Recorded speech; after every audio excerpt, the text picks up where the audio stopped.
మంచి ఆహారంతో పాటు కావాలి స్వచ్ఛమైన నీరు. అదే సనాతన్ జల్. వివరాలకు 8919763872.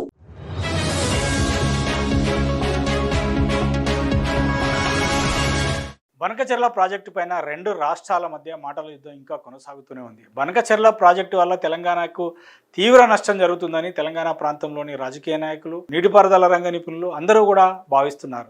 దాంతోపాటు రాష్ట్రంలో అధికారంలో ఉన్నటువంటి ముఖ్యమంత్రి, నీటిపారుదల శాఖ మంత్రి ఉత్తమ్ కుమార్ రెడ్డి కూడా ఈ బనకచెర్ల ప్రాజెక్టును నిలిపివేయాలంటూ గతంలో కేంద్ర జలశక్తి శాఖ మంత్రి సిఆర్ పాటిల్ని కలిశారు. ఒక వినతి పత్రాన్ని ఇచ్చారు. అఫీషియల్గా రాష్ట్ర ప్రభుత్వం తరఫున ముఖ్యమంత్రి, నీటిపారుదల శాఖ మంత్రి లేఖలు కూడా ఇచ్చారు. దానికి మేము అనుమతి ఇవ్వమని చెప్పారు. కానీ ఆ తర్వాత జరిగినటువంటి పరిణామాలు ఏంటి అంటే, 2 రోజుల క్రితం ఢిల్లీలో జరిగినటువంటి 2 రాష్ట్రాల ముఖ్యమంత్రుల సమావేశం. 2 తెలుగు రాష్ట్రాల ముఖ్యమంత్రులు, ఆంధ్రప్రదేశ్ ముఖ్యమంత్రి చంద్రబాబు నాయుడు, తెలంగాణ రాష్ట్ర ముఖ్యమంత్రి రేవంత్ రెడ్డి, కేంద్ర జలశక్తి శాఖ మంత్రి సిఆర్ పాటిల్ సమక్షంలో జరిగినటువంటి సమావేశంలో తీసుకున్న నిర్ణయాలే ఇవాళ చాలా అభ్యంతరకరంగా మారాయి. ఈ సమావేశాన్ని కేవలం ఆంధ్ర ప్రాంతానికి తెలంగాణ నుంచి వెళ్తున్నటువంటి గోదావరి జలాలను అప్పగించేందుకే రేవంత్ రెడ్డి తన రాజకీయ గురువైనటువంటి చంద్రబాబుకు అప్పగించేందుకే ఈ సమావేశాన్ని ఏర్పాటు చేశారు. అందులో భాగంగానే ఈ సమావేశంలో చర్చించారు. లోపల బనకచెర్ల గురించి చర్చించినప్పటికీ కూడా బయటికి వచ్చి రేవంత్ రెడ్డి అసలు బనకచెర్ల ప్రాజెక్టు మీదనే చర్చ లేదని ఒక ముఖ్యమంత్రి స్థాయిలో ముఖ్యమంత్రి ఒక ప్రకటన చేస్తే, రేవంత్ రెడ్డి మాట్లాడిన కొద్దిసేపటికే ఆంధ్రప్రదేశ్ రాష్ట్ర నీటిపారుదల శాఖ మంత్రి నిమ్మల రామానాయుడు మాట్లాడుతూ అసలు ఈ సమావేశం అంతా కూడా బనకచెర్ల మీదే జరిగింది, ఈ సమావేశంలో మొట్టమొదటి ఏజెండా కూడా బనకచెర్ల అని చెప్పాడు. సో ఇద్దరి మధ్య ఒక పొంతన లేదు, అంటే ఇద్దరు చెప్తున్న మాటల మధ్యన పొంతన లేకపోవడంతో ముఖ్యమంత్రి రేవంత్ రెడ్డి తన రాజకీయ గురువు అయినటువంటి చంద్రబాబుకు కప్పం కట్టేందుకు, లేదంటే రాజకీయ గురువైన చంద్రబాబుకు ఒక లాయలిస్ట్గా, ఆయనకు శిష్యునిగా తెలంగాణ రాష్ట్ర ప్రజల ప్రయోజనాలను తాకట్టు పెట్టేందుకు సిద్ధపడ్డాడు అన్నది రేవంత్ రెడ్డి మీద ఇప్పుడు వస్తున్నటువంటి ప్రధానమైనటువంటి ఆరోపణ. మరి నిన్న మహబూబ్ నగర్లో జరిగినటువంటి ఒక బహిరంగ సభలో కూడా ముఖ్యమంత్రి రేవంత్ రెడ్డి, తెలంగాణ రాష్ట్రానికి ముఖ్యమంత్రి అయినటువంటి రేవంత్ రెడ్డి బనకచెర్లను కడితే కనుక మేము ఊరుకోమని చెప్పాలి, లేకపోతే ఆంధ్రప్రదేశ్ను హెచ్చరించాలి, తెలంగాణ ప్రయోజనాలకు భంగం కలిగే విధంగా పక్క రాష్ట్రం వారు వ్యవహరిస్తే మేము ఎట్టి పరిస్థితుల్లో ఊరుకునేదే లేదు, చట్టపరంగా, న్యాయపరంగా, రాజకీయంగా అన్ని రకాలుగా ఎదుర్కొంటామని చెప్పాలి. కానీ రేవంత్ రెడ్డి ఏం మాట్లాడాడు?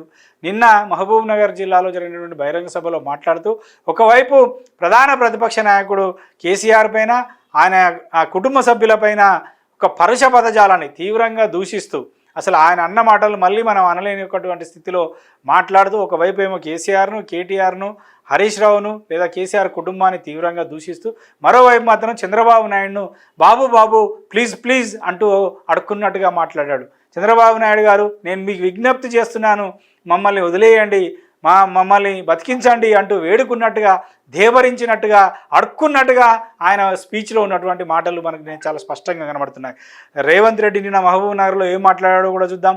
రేవంత్ రెడ్డి వ్యవహార శైలిపైన ఏ రాజకీయ నాయకులు లేదా నీటిపారుదల రంగ నిపుణులు ఎట్లా మండిపడుతున్నారో కూడా చూద్దాం.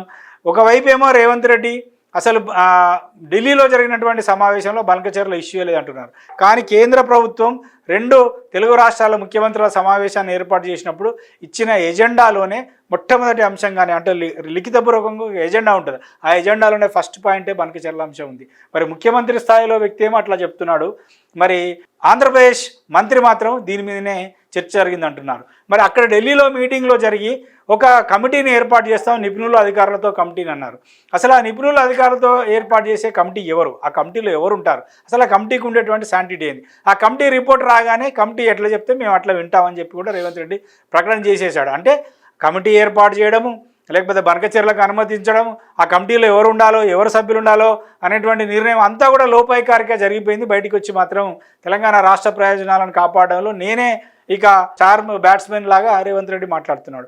మరి పైకేమో మాటలు తెలంగాణ ప్రయోజనాలు కాపాడుతున్నట్టున్నాయి, ఆయన చేతలు చూస్తే కనుక సమావేశంలో ఏం జరిగిందో మనం చెప్పడం కాదు, ఆంధ్రప్రదేశ్ నీటిపారుదల శాఖ మంత్రి నిమ్మల రామానాయుడు చెప్తున్నటువంటి ప్రకటనని మనం ఇవాళ పత్రికల్లో చూడవచ్చు.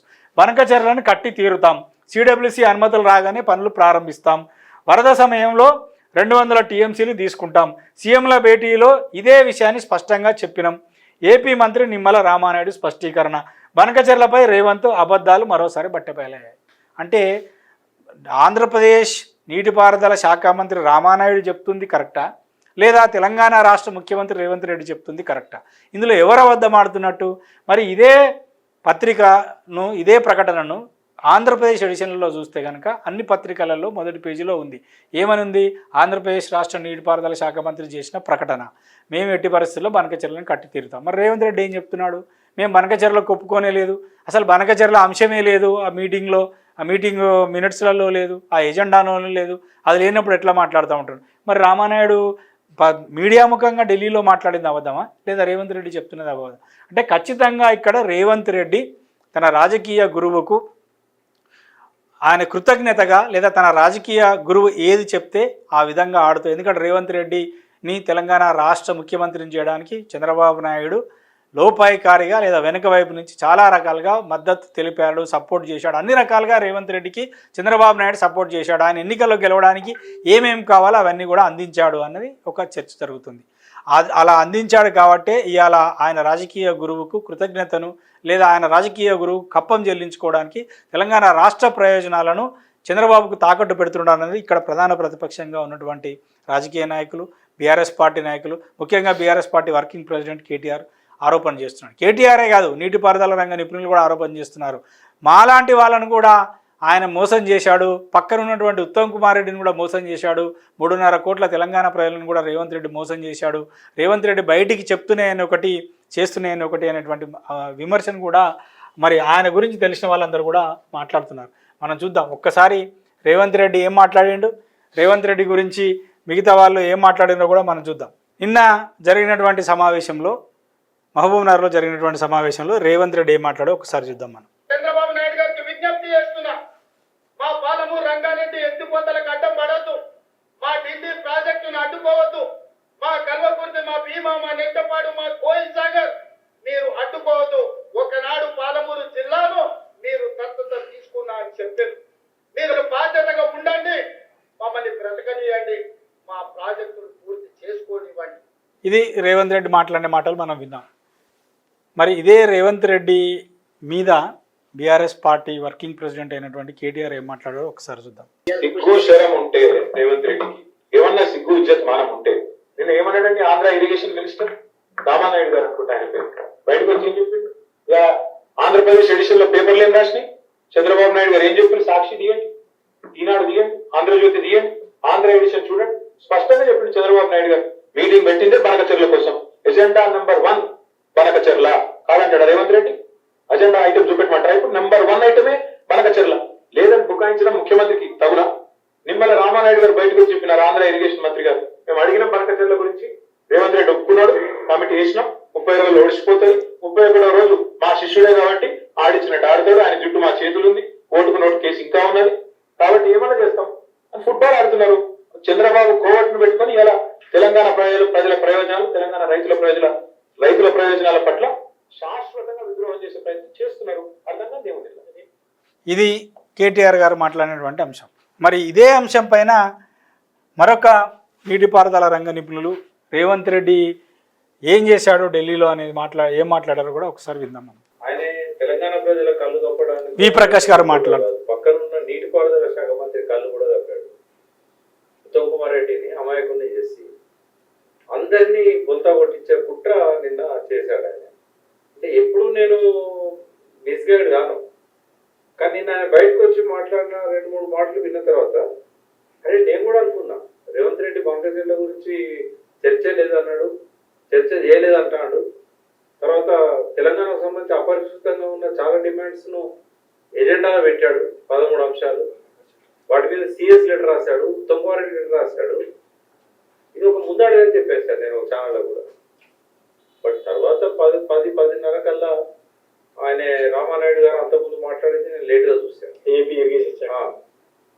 ఆయన మాట్లాడిన దాని మీద చర్చ జరిగింది, ఈ బనకచెర్ల మీద. తర్వాత వీటన్నిటికీ ఒక కమిటీ వేస్తున్నాం, అలా బనకచెర్ల ఇష్యూ కూడా పెడుతున్నాం అని చెప్పి ఆయన చెప్పాడు. తర్వాత ఈయన ఇంకో స్టేట్మెంట్ వచ్చింది, కమిటీ ఎట్లా ఒప్పుకుంటే అట్లా మేము అన్నిటికీ అంగీకరిస్తాం, మా వాళ్ళే కదా కమిటీ, ఇట్లా మాట్లాడాడు. అంటే రాత్రి అసలు నిద్రపట్టలేదు. అది నన్ను కూడా మిస్గైడ్ చేశాడు, పక్కన ఉత్తమ్ కుమార్ రెడ్డి మిస్గైడ్ చేశాడు, 3.5 కోట్ల తెలంగాణ ప్రజలు మిస్గైడ్ చేశాడు, మొత్తం మీడియాని మిస్గైడ్ చేశాడు. అసలు ఏం జరుగుతుంది నిజానికి తెలంగాణ రాష్ట్రంలో అన్నది ఈ ముగ్గురి మాటలను బట్టి మనం చాలా క్లియర్గా అర్థం చేసుకోవచ్చు. ఏం చెప్తున్నారు అంటే ఇక్కడ మనం యాక్చువల్గా గమనించాల్సింది ఏంటంటే తెలంగాణకు జరుగుతున్న ద్రోహాన్ని మనం ఇక్కడ ప్రధానంగా గమనించాల్సినటువంటి అవసరం ఉన్నది. లేకపోతే కనుక తెలంగాణ మరింత నష్టపోయే ప్రమాదం ఉంది. మనం ప్రధానంగా ఇక్కడ మాట్లాడుకోవాల్సినటువంటి అంశం ఏంటంటే బనకచెర్ల. మరి బనకచెర్ల వల్ల తెలంగాణకు నష్టం జరుగుతుందని పదే పదే తెలంగాణలో ఉన్న రాజకీయ నాయకులు, నీటిపారుదల రంగ నిపుణులు, ఈవెన్ కాంగ్రెస్లో ఉన్నవాళ్ళు, కాంగ్రెస్ ప్రభుత్వంలో అధికారంలో ఉన్న వాళ్ళు, ముఖ్యమంత్రి కూడా ఒక రకంగా మీదికేమో నష్టం జరుగుతుంది అని చెప్తున్నాడుగా లోపల మాత్రం లోపాయికారికంగా రాజకీయ గురుకు దోచిపెడుతున్నాడు.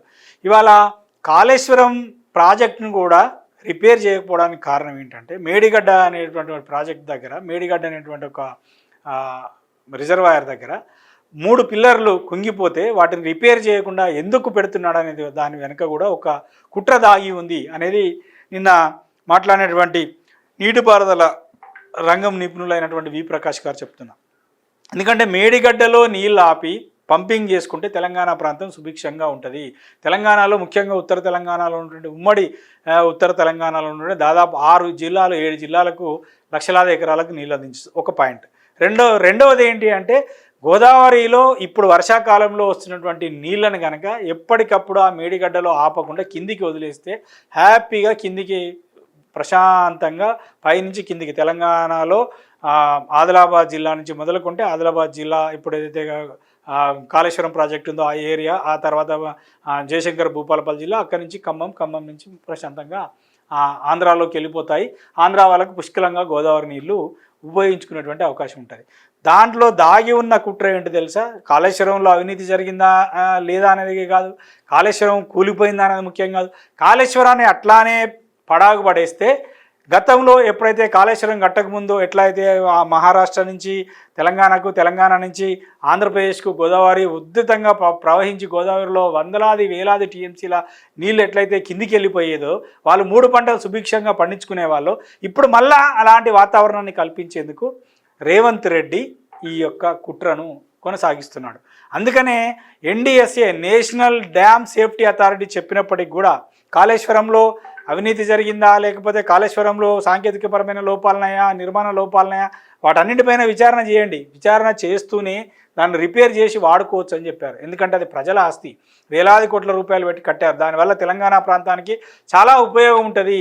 ఇవాళ వర్షాకాలంలో కూడా 7.5 మీటర్ల లోతుకు నీళ్లు పడిపోయాయి. నీటి మట్టం గ్రౌండ్ వాటర్ పడిపోయింది. కారణం ఏంటి అంటే కాళేశ్వరం నుంచి నీళ్ళను ఎత్తిపోసి చెరువులలో నింపుకోకపోవడం వల్ల, కాళేశ్వరానికి అనుసంధానంగా ఉన్నటువంటి 12 రిజర్వాయర్లలో నీళ్లు నింపకపోవడం వల్ల ఇవాళ వర్షాకాలంలో వృధాగా మహారాష్ట్ర నుంచి మొదలుకుంటే, ఛత్తీస్గఢ్ నుంచి మొదలుకుంటే అక్కడ పడ్డటువంటి వర్షాల ద్వారా వచ్చినటువంటి నీళ్లు గోదావరి నదిలో కలిసి కిందికి వెళ్ళిపోతున్నాయి హ్యాపీగా. సో కింద వాళ్ళకు 2 పంటలు కాదు 3 పంటలు ఆంధ్రప్రదేశ్లో పండించుకోవాలంటే ఏం చేయాలి? ఇక్కడ కాళేశ్వరంలో నీళ్లను ఆపొద్దు, మేడిగడ్డ దగ్గర నీళ్ళను ఆపొద్దు. మేడిగడ్డ దగ్గర నీళ్ళు ఆపితే అక్కడ ఆగినటువంటి నీళ్ళ నుంచి ఎత్తిపోసుకుంటే అన్నారము, సుందిల నుంచి ఎల్లంపల్లి నుంచి మిడ్ మానేరు నుంచి లోయర్ మానేరు, అప్పర్ మానేరు, ఇట్లా అక్కడి నుంచి కొండపోచమ్మ సాగర్ దాకా గోదావరి నీళ్ళు తీసుకొచ్చేటువంటి ఒక అవకాశం కాళేశ్వరం ప్రాజెక్టులో మొత్తం డిజైన్ అయి ఉన్నది. కాబట్టి అదంతా జరగకూడదు. దానివల్ల తెలంగాణ రైతాంగం నష్టపోవాలి, తెలంగాణ ప్రజలు నష్టపోవాలి. సాగునీరుకు లేనటువంటి ఒక దయనీయ పరిస్థితి వర్షాకాలంలోనే ఏర్పడ్డదంటే ఇక దీని వెనకాల ఎంత కుట్ర దాగి ఉందో మనం అర్థం చేసుకోవచ్చు. అందుకనే ఇప్పుడు ఈ బనకచెర్ల అనేటువంటి ప్రాజెక్ట్ పైన ఒక సీరియస్గా అందరూ ఆలోచన చేయాల్సినటువంటి అవసరం ఉంది. ముఖ్యమంత్రి స్థాయిలో ఉన్నటువంటి వ్యక్తే తెలంగాణ ప్రజలను, నీటిపారుదల రంగ నిపుణులను తప్పుదోవ పట్టిస్తున్నాడు. నేను అనట్లేదు, వి ప్రకాష్ లాంటి ఎక్స్పర్ట్స్ చెప్తున్నారు. ఇప్పటిదాకా మనం విన్నాం వి ప్రకాష్ గారు ఏమన్నారు, నన్ను కూడా ఆయన బొల్తా కొట్టించాడు, పక్కన ఉన్న నీటిపారుదల శాఖ మంత్రి ఉత్తమ్ కుమార్ రెడ్డిని కూడా బొల్తా కొట్టించాడు. మొత్తం ఆయన చెప్పింది ఒకటి చేసింది ఒకటి, తెలంగాణ రాష్ట్ర ప్రజలందరినీ కూడా రేవంత్ రెడ్డి మోసం చేశాడని చెప్తున్నాడు. మరి ఇట్లా మోసం చేసి ఎవరికి ప్రయోజనం కల్పించాలనుకుంటున్నాడు రేవంత్ రెడ్డి అంటే ఆంధ్రప్రదేశ్ రాష్ట్ర ముఖ్యమంత్రి తన రాజకీయ గురువు అయినటువంటి చంద్రబాబు నాయుడుకు ప్రయోజనం కల్పించాలి. చంద్రబాబు నాయుడికే కాదు ఆంధ్ర ప్రాంతానికి ప్రయోజనం కల్పించాలి. తెలంగాణను ఎండబెట్టాలి, ఆంధ్రాను దాని మూడు పంటలు పండే విధంగా ఆంధ్రాకు మేలు చేయాలి. కారణం ఏంటంటే ఆయన జీవితంలో ఆయన రాజకీయ లక్ష్యాన్ని చేరుకోవడం కోసం చంద్రబాబు నాయుడు తెర వెనుక నుంచి మంత్రాంగం నడపడమే కాదు, యంత్రాంగం, మంత్రాంగం, మనీ అంగం, ఇంకా అన్ని రకాలైనటువంటి సహాయ సహకారాలన్నీ కూడా చేశాడనేది మరి రేవంత్ రెడ్డి మీద ఉన్నటువంటి ఆరోపణ. అందుకే ఆయన ఈ విధంగా చేస్తున్నాడని. సో ఇప్పటికైనా మరి తెలంగాణ ప్రజలు మేల్కోవాలి. ఈ బనకచెర్ల వల్ల తెలంగాణకు జరుగుతున్నటువంటి నష్టాన్ని గుర్తించి తెలంగాణలో ఉన్నటువంటి అన్ని రాజకీయ పార్టీలు రాజకీయాలకు అతీతంగా తెలంగాణ రాష్ట్ర ప్రజల ప్రయోజనాలే లక్ష్యంగా పనిచేయాల్సినటువంటి అవసరం ఉంది. బనకచెర్ల ప్రాజెక్టు నిర్మాణాన్ని అడ్డుకోవాల్సిన అవసరం ఉంది.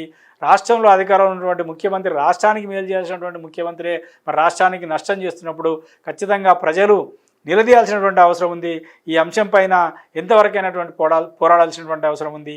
ఈ వివాదానికి తెరపడాలంటే ప్రజలు రోడ్ల మీదకి వచ్చి తెలంగాణ రాష్ట్ర సాధన ఉద్యమంలో ఈ విధంగానైతే పోరాటం చేశారో బనకచెర్ల ప్రాజెక్టు నిర్మాణానికి వ్యతిరేకంగా కూడా అట్లా పోరాటం చేయాల్సినటువంటి అవసరం ఉంది. అప్పుడే దీనికి పులి స్టాప్ పడుతుంది. ఎందుకంటే ఇక్కడ రాజకీయంగా అక్కడ ఇక్కడ గురు శిష్యులు అధికారంలో ఉన్నారు కాబట్టి వాళ్ళు ఆడిందే ఆట వాళ్ళు పాడిందే పాటలా సాగేటువంటి ఒక ప్రమాదం ఉంది. కాబట్టి దీన్ని అడ్డుకోవాల్సింది ప్రజలు, చైతన్యవంతులైనటువంటి మేధావులు, అదేవిధంగా నీటిపారుదల రంగంలో ఉన్నటువంటి నిపుణులు అందరూ కలిసి ఒక రాజకీయ పోరాటాన్ని చేసి రాజకీయాలకు అతీతంగా ఒక ప్రజలకు ఉపయోగపడేటువంటి ఒక పోరాటం చేసి మళ్ళీ గోదావరి జలాలను, కృష్ణా జలాలను, తెలంగాణ ప్రాంతానికి రావాల్సినటువంటి వాటాను, తెలంగాణకు దక్కాల్సినటువంటి వాటాను దక్కించుకోవడం కోసం పోరాటం చేయాల్సినటువంటి అవసరం ఉంది.